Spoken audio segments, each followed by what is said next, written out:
दोस्तों yes bank की बात करें तो आज स्टॉक के अंदर काफ़ी अच्छी हमने तेज़ी देखी है क्योंकि रिजल्ट बहुत ही ज़बरदस्त रहा है।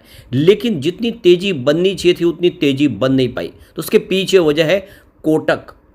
कोटक इंस्टीट्यूशनल ने फिर से सेल का टारगेट दे दिया है और ये उनकी मंशा हर रिजल्ट के बाद हमें देखने को मिलती है।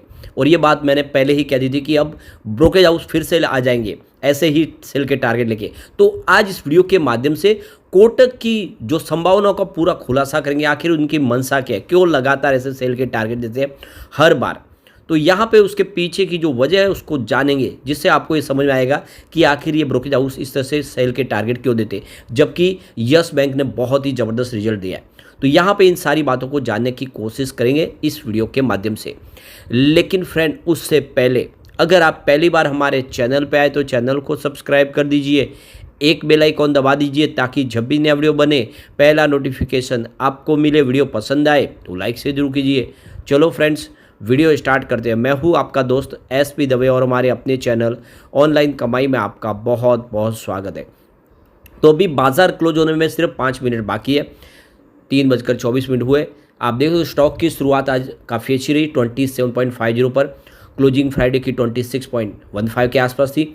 इंट्राडे में 28.5 का हाई भी बना, काफ़ी अच्छी दौड़ लगाई। लेकिन आ गया कोटक का सेल का टारगेट और उस वजह से स्टॉक आप देखें नीचे की तरफ थोड़ा आया। 26.90 का इसने लो बनाया, लेकिन इस समय 27 के आसपास ट्रेड कर रहा है 3.25% की शानदार तेज़ी के साथ। अब आप देख सकते हो इसमें वॉल्यूम काफ़ी ज़बरदस्त बढ़ा आज पिछले कई दिनों के बाद। पिछले एक महीने पहले इसका 25 करोड़ का वॉल्यूम था, 7 करोड़ की डिलीवरी उठाएगी।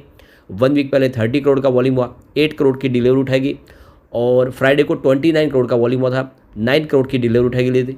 लेकिन आज 3 बजे के पहले ही 58 करोड़ का ज़बरदस्त वॉल्यूम हो चुका है। यानी जो बड़े फंड हाउस है वो लौट के आए, खरीदारी कर रही है इस लेवल पे। इस रिजल्ट के बाद यहाँ पे काफ़ी अच्छी खरीदारी शुरू हुई है, जो इशारा करके स्टॉक इस बार 30 को क्रॉस कर जाएगा और एक नई हाई बनाने को तैयार है। यानी स्टॉक आने वाले समय 50 को जल्दी ही टच कर सकता है, ये संभावना बिल्कुल बनी हुई है। और वॉल्यूम टॉपर है ही ऑलरेडी, पूरे बाजार में वॉल्यूम के मामले में आज भी नंबर 2 पे है। अब यहाँ पे देख लो कि शेयर की प्राइस और ज़बरदस्त बढ़ सकती थी, लेकिन कोटक इंस्टीट्यूशनल इक्विटीज ने फिर से अपना दांव खेल दिया और उन्होंने यहाँ पे सेल का टारगेट दे दिया। तो देख सकते हो कि कोटक की तरफ से इस रिजल्ट को लेकर इसमें बहुत सारे सवाल उठाए गए और कोटक का कहना है कि ये जो प्राइस है यह प्राइस इस समय गलत है। उनके हिसाब से स्टॉक ये बहुत अभी ऊपर ट्रेड कर रहा है और ये जो प्राइस है अनफेवरेबल है। उनके हिसाब से ये प्राइस नहीं होनी चाहिए, स्टॉक को नीचे आना चाहिए। ये बात इस रिजल्ट के बाद कोटक का कहना है। कोटक का कहना है कि अगर दूसरी बैंकों से कंपेयर करें तो इसकी जो ग्रोथ है उसके हिसाब से दूसरी बैंकों की प्राइस काफ़ी नीचे है और इसकी प्राइस बहुत ज़्यादा है। कोटक का कहना है कि मीडिया रिपोर्ट कह रही है कि आने वाले समय में शेयर होल्डिंग में बदलाव होगा, लेकिन हमें ऐसा कुछ लग नहीं रहा है। आने वाले समय में भी इसमें कोई ज़्यादा चेंजेस की उम्मीद नहीं कर रहे।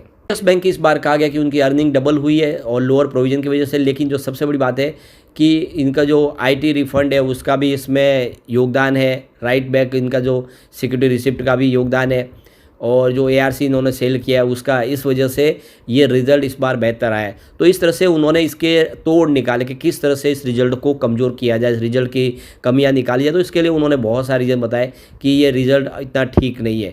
यानी आप देख सकते हो कि इसमें रिज़ल्ट में भले ही सब कुछ ठीक हो, लेकिन कोटक के हिसाब से यहाँ पर बहुत सारी कमजोरियाँ है, रिज़ल्ट बेहतर नहीं है और इसीलिए इसकी प्राइस 19 रुपये होनी चाहिए। उनके हिसाब से स्टॉक ऊपर जा रहा है, ये इस समय प्राइस इसकी फेयर नहीं है। तो यहाँ पे सेल की रेटिंग दी है और 19 रुपये का टारगेट सेट किया है कोटक ने। अब यहाँ पे आपको ये गौर करना है कि ये पहली बार नहीं हुआ, इससे पहले लगातार कोटक ने ऐसा ही किया है। इससे पहले अगर आप देखें तो ये 26 मार्च 2023 की बात है, मार्च महीने में भी कोटक ने यस बैंक के टारगेट को गिराया था, कम किया था। आप देख सकते हो कि यस बैंक का टारगेट आप देख सकते हो कि जो 17 रुपये पुराना टारगेट था उसको उन्होंने 16 रुपये पर लाया, यानी 1 रुपया और घटा के 16 रुपया कर दिया था। ये मार्च की बात है, 29 मार्च को इन्होंने 16 रुपये का टारगेट सेट किया था और आप देख सकते हो कि ये लगातार और ये पहली बार नहीं है। इससे पहले अगर हम देखें 29 जनवरी की बात करें तब भी कोटक ने सेल की रेटिंग दी थी और टारगेट रिड्यूस किया था और कोटक का कहना था कि यस बैंक की प्राइस बहुत ज़्यादा है, इसको नीचे आना चाहिए। उस समय जो 17 की प्राइस थी उसको बढ़ा के उन्होंने 19 कर दिया था, जो अभी एट प्रेजेंट इन्होंने वापस 19 रुपये लाया। तो ये एक बहुत समय से अगर लगातार आप देखें तो 16 रुपये 19 रुपये के टारगेट दे रहे हैं। इनकी मंशा तो क्लियरली ये समझ में आ रही है कि वो 16-19 चाहते हैं, लेकिन प्राइस हो नहीं पा रही है। 17-19 पे प्राइस नहीं आ रही है, लेकिन कोटक हमेशा से ही ऐसा कर रहा है कि इसकी जो प्राइस है वो 16, 17, 18, 19 के आसपास होनी चाहिए। तो सवाल ऐसा आता है कि आखिर कोटक ऐसा क्यों कर रहा है, कोटक के पीछे की मंशा क्या है। तो इसके लिए मैं पीछे जाना पड़ेगा। 2019 के अगर मामले में देखें, जब यस बैंक मुसीबत में आई थी, उस समय जो बातचीत चल रही थी कि कोटक महिंद्रा यस बैंक का अधिग्रहण कर सकते हैं। दो बैंकों का विचार चला जिसमें एक्सिस बैंक और कोटक महिंद्रा बैंक शामिल है। तो Kotak Mahindra bank yes bank को अधिग्रहण कर सकता है, इसकी संभावना बनने लगी थी। और इसके पीछे वजह कि कोटक महिंद्रा के पास बहुत सारा पैसा है, फंड उनके पास काफ़ी अच्छा है, जिसकी वजह से वो यस बैंक का अधिग्रहण कर सकते हैं। तो उस समय जो चर्चा चल रही थी कि यहाँ पे भले ही कोटक की तरफ से तो जो संभावना है उसको खारिज किया, लेकिन जो खबरें निकल के आ रही कि और स्टेट बैंक के जो चेयरमैन थे रजनीश कुमार, उन्होंने भी कहा है कि मेरा मानना है कि यस बैंक का अधिग्रहण करने के लिए उदय कोटक सबसे उपयुक्त शख्स है। इनके पास काफ़ी पूंजी है और वो जरूरत पूरा कर सकते, यस बैंक को आगे लेके जा सकते। तो ये बातें पहले ही निकल के आ चुकी थी 2019 में, जब कोटक महिंद्रा बैंक इसका अधिग्रहण करेगा। और यस बैंक ने भी इस बात को माना था कि इसके लिए जो सही कोई है तो कोटक महिंद्रा बैंक ही है। इसके अलावा एक्सिस बैंक की तरफ से भी उनके जो मुख्य कार्यकारी अधिकारी थे अमिताभ चौधरी, उन्होंने उनसे भी सवाल पूछा कि तो उन्होंने कहा कि हम अभी फिलहाल छोटे बैंक है और हमें अभी और बैंकों को अधिग्रहण करने के लिए उतनी हमारे पास क्षमता नहीं है, लेकिन कोटक बैंक इसका अधिग्रहण कर सकता है, उदय कोटक इसके लिए बिल्कुल सही है। तो ये आप क्लियरली समझ सकते हो, ये मामला पुराना है, यानी उनकी मंशा है बहुत पहले से यस बैंक का अधिग्रहण करे। तो हो सकता है कि वो उनके अंदर अभी वो मंशा पल रही है और वो चाहते हैं कि यस बैंक का अधिग्रहण करे, लेकिन प्राइस नीचे होनी चाहिए। अगर प्राइस 30 रुपये पे चली गई तो उसकी वैल्यूएशन बढ़ जाएगी और हो सकता है इसलिए लगातार वो सेल के टारगेट दे रहे ताकि आने वाले समय अगर कोटक इसका अधिग्रहण करे तो प्राइस नीचे रहे, उनको फ़ायदा हो। तो ये मंशा हो सकती है, जो क्योंकि ये पूरा मामला 2019 में सामने निकल कर आया था, उसके बाद बहुत कुछ बदला है, लेकिन यही दिखाई दे रहा है कि ऐसा हो सकता है। लेकिन फिलहाल कोटक खुद बहुत ज़्यादा मुसीबत में, दूसरों के लिए सेल के टारगेट दे, उनकी खुद की शेयर की प्राइस नीचे आई है क्योंकि उन्होंने अपने जो बैंक का जो आईटी सिस्टम है उसको दुरुस्त नहीं किया है और इसी वजह से आरबीआई ने उनके ऊपर बैन लगाया। तो आपको कोटक को खुद को उनका बिजनेस देखना चाहिए। वैसे यस बैंक ने बहुत कुछ अचीव किया है, आप देख ही सकते हो। नेट प्रॉफिट 452 करोड़ तक पहुंचा है, जिसमें 123% का ज़बरदस्त जंप देखने को मिला है। इंटरेस्ट इनकम भी काफ़ी अच्छी बढ़ी है, यहाँ पे देख सकते हो कि इंटरेस्ट इनकम में एक वृद्धि ज़बरदस्त देखने को मिली है।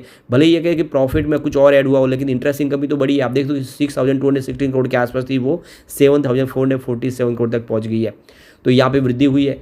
इसके अलावा देखें तो बैंक का जो एनपीए ज़बरदस्त नीचे आया है।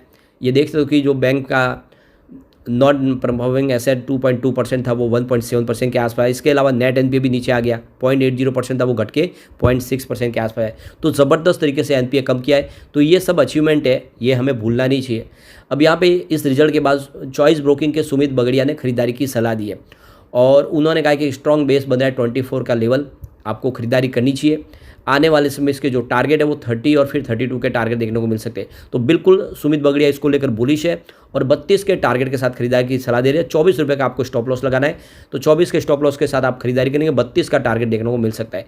वैसे यस बैंक ने अपने रेवेन्यू को बढ़ाने के तरीके ढूंढ लिए हैं। यस बैंक आप देख सकते हो कि अब यहाँ पे 1 मई से अपने क्रेडिट कार्ड के ऊपर भी चार्ज लेंगे, यानी जो आप यूटिलिटी बिल पे करेंगे उससे तो उस पर आपको 1% का चार्ज देना होगा। यानी आप देखें तो अगर 1500 का इलेक्ट्रिसिटी का बिल पे करें तो आपको 15 रुपये का अलग से एडिशनल चार्ज देना होगा। इससे यस बैंक की रेवेन्यू में वृद्धि होगी। तो कुल मिला के देख सकते हो कि यस बैंक और आईडीएफसी फर्स्ट बैंक ने मिलकर अपने क्रेडिट कार्ड के ऊपर ये फैसला किया और दूसरी बैंक भी आने वर्ष में ऐसा ही अनुसरण करेंगे। तो कुल मिला के इससे यस बैंक को बिजनेस में वृद्धि देखने को मिलेगी। तो लॉन्ग टर्म इन्वेस्टर के लिए कोटक को साइड में रख के आपको निवेश करना चाहिए, ये वाकई में आने वाले समय आपको मालामाल कर देगा। लेकिन फ्रेंड, कोई भी इन्वेस्टमेंट करने से पहले अपने फाइनेंशियल एडवाइजर बड़े ले ले या अपना खुद का रिसर्च करें, क्योंकि मैंने वीडियो आपके एजुकेशनल पर्पज़ के लिए ही बनाए। वीडियो पसंद आए तो लाइक से जरूर कीजिए और चैनल को सब्सक्राइब कर दीजिए। Thank you friend.